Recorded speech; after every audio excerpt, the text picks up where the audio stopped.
how is everyone? I hope you're all well.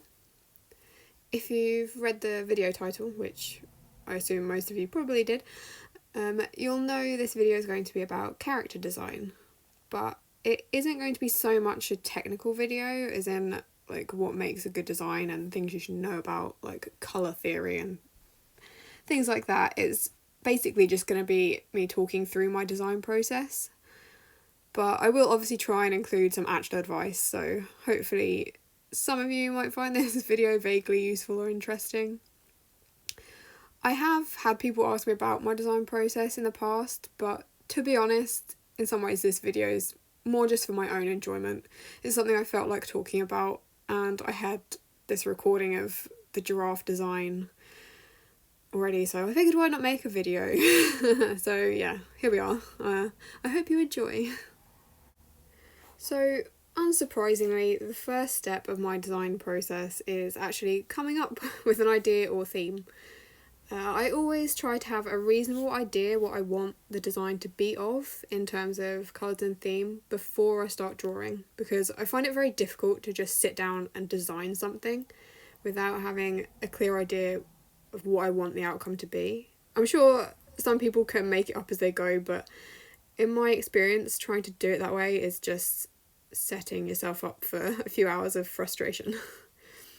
I actually keep a list of design or like adoptable ideas whenever I think of a potential idea. I make a note of it, including like any details, for accessories or colours or whatever. And I'd really recommend doing this if you don't do it already. It's handy because it gives you a pool of ideas to look through when you can't think of anything off the top of your head. And it also means you don't have to rush into actually getting the design drawn out so that you don't forget it. Instead, you can give yourself a bit more time to actually develop the idea further in your mind without having to just straight away try and draw it without it being fully thought out. So once I have a workable idea, and it doesn't obviously have to be a fully thought out concept, a lot of the time when it comes to doing the actual design, my idea will change a bit from what I originally had in mind anyway. But I do always try and have at least two aspects of the design fairly clear in my mind, like either the species and the colour or the colours and the accessories, just so I have a good idea base to work from. I then gather references for the anatomy and for any accessories, and I often also look up mood boards and colour palettes for like extra inspiration, I guess. I always try to use multiple references and mood boards and things like that to try and keep it fairly original, I suppose, and stop myself relying too heavily on just one thing. Keep in mind when I say references, I always mean photo references, not other artists' work. It's obviously fine to take inspiration from other artists, but you must be careful not to cross the line between inspiration and copying. When you create art or a design inspired by another artist's work, your end result should look distinct from theirs, with like just the basic ideas being similar. If the end result is basically the same design but with like a marking or two changed, then that's copying, not inspiration. But anyway, I digress. When I have a decent amount of reference materials gathered, I usually like to make a little collage of them on the canvas that I'm going to be working on, which is often a good way of stopping, that intimidation you get when you see a blank page before you start drawing. So there's something already on the page if you've got all your reference images and things on there already. I then simultaneously do the sketch that I'm going to be using as the final pose in the reference sheet and the design concept. I used to do the general design concept itself first by doing a really messy little coloured sketch or a blob design, and then once that had been approved, I'd do a proper sketch. Most of the art I do is commission based, so when I say approved, I mean approved by the commissioner. And actually when I first started doing character designs, before I was taking commissions or anything like that, I used to do the sketch and the final line art and then try and design on top of that from scratch onto the finished line art, and oh my god, it is not a good way of working at all. I definitely don't recommend doing that, because as you're putting down colours and markings, you might change your mind from the original idea, and if you've already got the line art done, it means having to go back and redraw bits of it. Plus it can feel quite restrictive and intimidating trying to figure out a design on clean lines. Whereas if you're just doing a sketch, you often feel more free to change things and you don't have to worry about being really neat or anything. You can play around with it as much as you like. And especially if you're taking custom commissions, like, you often need to change things for the commissioner, so it's not practical to do the lines first. But that said, I personally also don't find just doing really quick sketches or blob designs useful either, because I think you're creating more work for yourself in that you have to draw out the concept again. Well, you have to do like the concept and then the sketch for the final ref rather than combining the two. And I think it's harder to give the design personality if you're just doing a blob design as opposed to if you do a proper sketch where you have to think about the pose and expression. I think doing that you start to get a feel for the design's personality more, and that may impact the markings or the accessories you give them, and it also gives a better idea of how the design itself will work with the anatomy. Because when I used to do like little basic blob type concepts, I sometimes found the design didn't actually look as good when I tried to redraw it properly. Also, if you're doing the design for a commission, having the concept properly sketched out can give the commissioner a better idea of what the finished thing will look like, which goes for like normal art commissions as well. I always do rough colour and shaded sketches before I send them for approval, so that, you know, the commissioner can check markings and colours and have a better idea of what the finished thing will look like as opposed to an uncoloured sketch. I'm aware there are a few artists who prefer doing blob designs for concepts, or they're not planning to do an actual reference sheet. And I'm not, which, you know, it's fine to just do a little quick concept then. I'm not knocking anyone who works that way, I'm just stating how personally I prefer to work. But obviously, like, you do you. I also always try to remain conscious of how easy to read the design is, which is something to keep in mind when you're sketching, because you want to use a pose that means you can see a lot of the character design. Obviously, if you're designing something with a big reference sheet, that's not such an issue, as you can have multiple views of the design anyway. But certainly for most of the designs I do, there's only going to be one full body and one headshot on the reference sheet, so it's worth keeping in mind that you can clearly see all the main aspects of the design on the reference sheet. I also always try to make it obvious where one marking begins and another ends. A big pet peeve of mine with designs is when it's not obvious where a key marking begins or ends.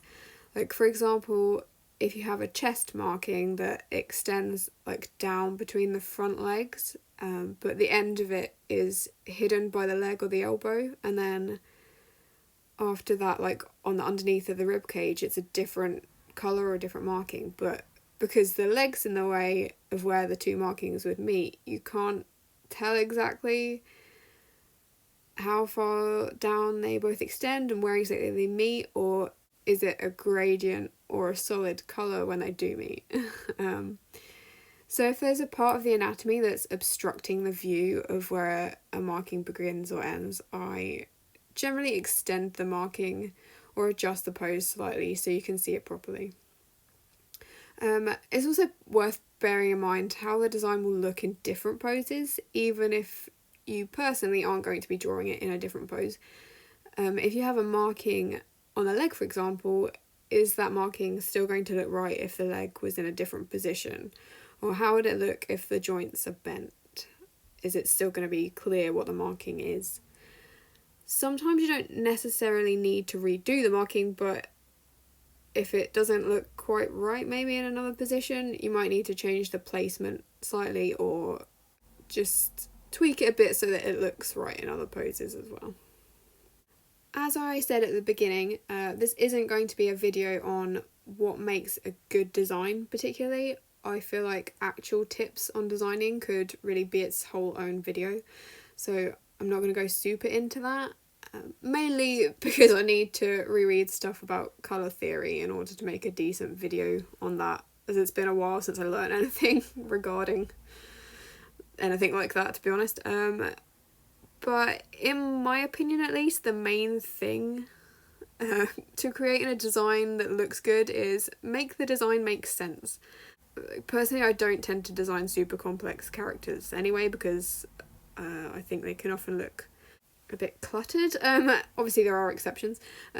So I stick to a fairly limited number of colours, and I try to keep the accessories and markings to a theme, and not have any aspect that isn't in keeping with the rest of the design. For example, if the main colour scheme was grey and black with red accents, I wouldn't then give the character purple eyes, or if I did, I'd have to use that purple in accessories or somewhere else on the design as well. Or if the design has a lot of spots, for example, I wouldn't add stripes to its leg without adding stripes somewhere else as well. Don't have random elements to the design that don't really fit with the general theme, is what I'm saying. Try to make all the aspects of the design make sense with the anatomy as well, by which I mean if you have a marking over a body part that curves around, have the marking follow that curve of the body as well, if that makes sense. Obviously it can take a while to get the design right and make everything fit together. To be honest, even though I do wait until I have a clearish idea before I start drawing, a lot of the time I do have to redesign bits or abandon entirely certain parts of the idea.